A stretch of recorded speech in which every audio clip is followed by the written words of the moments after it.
Hi friends, இன்றைக்கி என்ன mini விலாக்னா எங்கள் ஹஸ்பண்ட் பர்த்டே வந்துச்சு. அந்த சர்ப்ரைஸ் மினி விலாக் தான் இன்றைக்கி பார்க்க போகிறீங்க. இப்போவும் போல தான் 12 மணிக்கு கேக் வெட்டினேன். எல்லோரும் அதுதானே பண்ணுவோம். அது மாதிரி 12 மணிக்கு கேக் வெட்டியாச்சு. ஆஸ் யூஷுவலாக எப்போவும் உள்ள டே மாதிரி தான் எங்களுக்கு போச்சு. நைட்டே பர்த்டே செலிப்ரேஷன் முடிஞ்சிச்சு. தம்பி பிறந்து கரெக்டாக அப்போ தான் 30 days முடிஞ்சிருந்துச்சு. அதனால் பெருசாலாம் செலிப்ரேட் பண்ண முடியல. அந்த கேக் வெட்டுறப்போ கூட தம்பி சிலுங்கிக்கிட்டே தான் இருந்தான். எங்களுக்கு ஒரு மாதிரி இந்த பர்த்டே டிஃப்ரெண்ட்டாக இருந்துச்சு. எப்போவும் அப்படியே ஜாலியாக அப்படியே என்ஜாய் பண்ணிக்கிட்டு இருந்த பர்த்டே வந்து இப்போ ஒரு பேரண்ட்டாக செலிப்ரேட் பண்ணிக்கிட்டு இருக்கோம். சீக்கிரம் கேக் வெட்டுங்க, தம்பி சிலுங்க ஆரம்பிச்சிட்டா, சீக்கிரம் சீக்கிரம் அப்படின்னு சொல்லிக்கிட்டு இருந்தேன். அதுக்கப்புறம் மாற்றி மாற்றி விட்டுட்டு இருந்தோம். இந்த கேக் வெட்டுறதா அவங்க எதிர்பார்த்ததா, எப்படியும் கேக் வெட்டோம் அப்படின்னு தெரியும்.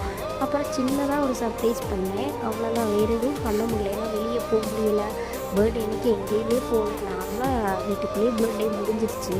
அதுக்கப்புறம் சர்ப்ரைஸ் சொன்னேன், இந்த சர்ப்ரைஸ் தான் பண்ணேன். எங்கள் ஹஸ்பண்டுக்கு ரொம்ப பிடிச்சிருந்துச்சு. அவங்க எதிர்பார்க்கல, கேக் வெட்டுறது மட்டும்தான் எதிர்பார்த்தாங்க, இது எதிர்பார்க்கல. அதனால் அவங்களுக்கு இது ரொம்ப பிடிச்சிருந்துச்சு. ஏன் அந்த ஃப்ரேம் வந்து எங்கள் ஹஸ்பண்டுக்கு ரொம்ப பிடிச்சிருந்துச்சுன்னா, சுற்றி எங்கள் ஃபோட்டோ இருந்தாலும் அவங்களுக்கு பிடிச்சிருந்த ஃபோட்டோ நடுவில் உள்ள ஃபோட்டோ தான். எங்கள் 3 பேர் உள்ள அந்த கை இருந்தது. எப்படி இருக்குதுன்னு கமெண்டில் சொல்லுங்கள்.